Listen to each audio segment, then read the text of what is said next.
আকৌ এবাৰ আমাৰ প্ৰথম পাঠ আকৃতি আৰু নক্সাৰ বিষয়ে বুজিব চেষ্টা কৰিম হয় না তোমালোক দেখিছা আমি ইয়াত কি অংক কৰিছো ঘনক আৰু তোমালোকৰ যেটো টোপোলা আছে তাতো ঘনক আছে না উলিয়াই লোৱা সকলোৱে ঘনক উলিয়াই লোৱা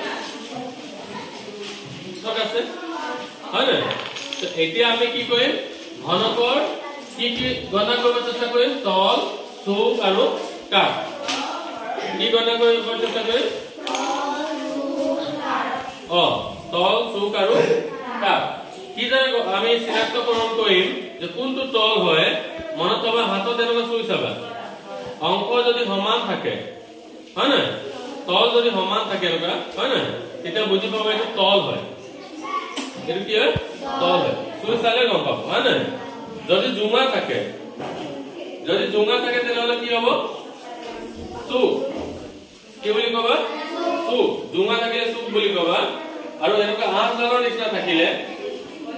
এটো কি বুলি কবা কাট বুজি পালা তো বলা ইয়াত গণনা কৰো চুই চুই এনেকুৱাকে কেটা অংক আছে যে তল সমান আছে স্যাৰ সমান অংক পাইছে তোমালোক এইটা তল হয় গণনা কৰিব পাৰো তলটা পাইছে হয় না তো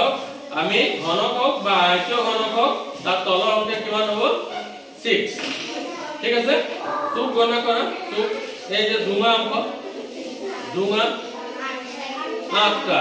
ইয়াৰ চুক কেটা আছে যে জুঙা অংক আছে চুক হয় ঠিক আছে আৰু এই 8 দলৰ নিচিনা থকা অংক গণনা কৰা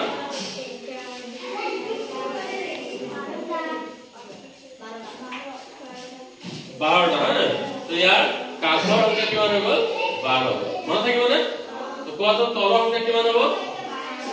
তলৰ তল চুক জুঙা অংকটো চুক হয় না হয় না আৰু এটো কাট ঠিক আছে এতিয়া কি বুলি কয়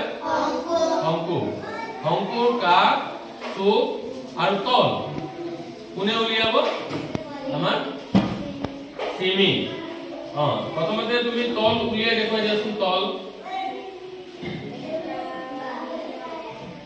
এইটো এটা তল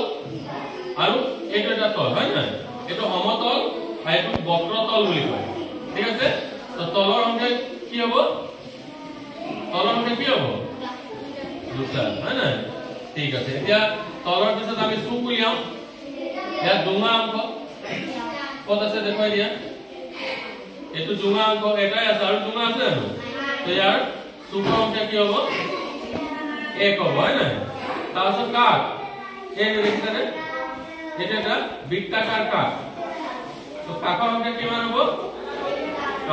তো এতিয়া যদি মই কওঁ অংকুত তলৰ অংক কেটা কি বুলি কবা 2 হয় না কাষৰ অংক কি হ'ব 1 আৰু চুক কি হ'ব 1 মনত থাকিব নে সকলে কোৱা কি বুলি কয় সুঙা হয় না এটা সুঙাৰ আমাৰ তলৰ অংক গণনা কৰিব কোনে কৰিব বসন্ত কৰা তলৰ অংক উলিওৱা কত আছে দেখুৱাই দিয়া এইটো দেখুৱাইছে ওপৰত দেখুৱা ধুনীয়াকৈ এইটো এটা বক্ৰতল হয় এই তল কি তল হয় বক্ৰতল আৰু এইটো সমতল হয় এতিয়া লক্ষ্য কৰিবা যদি সুঙা ওপৰৰ পৰা খোলা থাকে যেনে গিলাস থাকে তেতিয়া তোমাৰ কি হ'ব ইয়াত এইটো ওপৰৰ অংশটো খোলা আছে তো তলত এটা সমতল থাকিব আৰু ইয়াত বক্ৰতল থাকিব মানে তলৰ অংশ 2 হৈ যাব কিন্তু যদি সুঙা এনেকুৱা বন্ধ থাকে তেনেহলে ওপৰত এটা সমতল তলত এটা সমতল আৰু ইয়াত এটা বক্ৰতল তেনেহলে তলৰ অংক কি হৈ যাব 3 ইয়াত কেটা আছে কিন্তু মই যদি গিলাস আঁকি দিম তেনে তলৰ অংক কি হ'ব মনে থাকিব তল হৈ গ'ল তলৰ পিছত আমি চুক লাগে চুক ইয়াত কেলে নাই কেলে হ'ল তাৰ ইয়াত কি নাই জুঙা অংক নাই ইয়াত জুঙা অংক আছে ন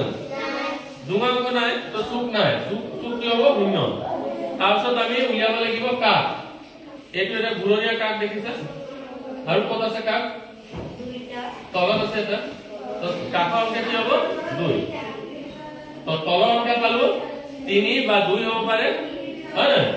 গিলাস থাকিলে 2 এইটো থাকিলে 3 লিখিবা হয় না সুকৰ অংক কি লিখিবা 0 সুকৰ অংক কি হ'ব শূন্য আৰু কাষৰ সংখ্যা কি হ'ব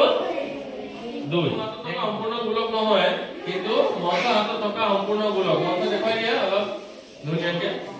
এটো কি হয় গোলক সকলে কোৱা কি হয় গোলক এটা গোলকৰ আমি প্ৰথমত তলৰ সংখ্যা গণনা কৰিম হয় না তলৰ সংখ্যা গণনা কৰি কোৱা কেটা আছে ইয়াত এটা এটো এটা তল বক্ৰতল হয় না ঠিক আছে তলৰ সংখ্যা ওলাই গল সুখ জোঙা অংক আছে নেকি জোঙা অংক নাই তেনেহলে সুখ কি হ'ব শূন্য সুখ কি হ'ব শূন্য তাৰপিছত 8 টনা অংক আছে নেকি 8 টনা অংক নাই হয় না মানে কাক কি হ'ব গোলকৰ তলৰ সংখ্যা কি হ'ব 1 হয় না কাষৰ সংখ্যা কি হ'ব আৰু একত সুখৰ সংখ্যা কি হ'ব মনত থাকিব না ঠিক আছে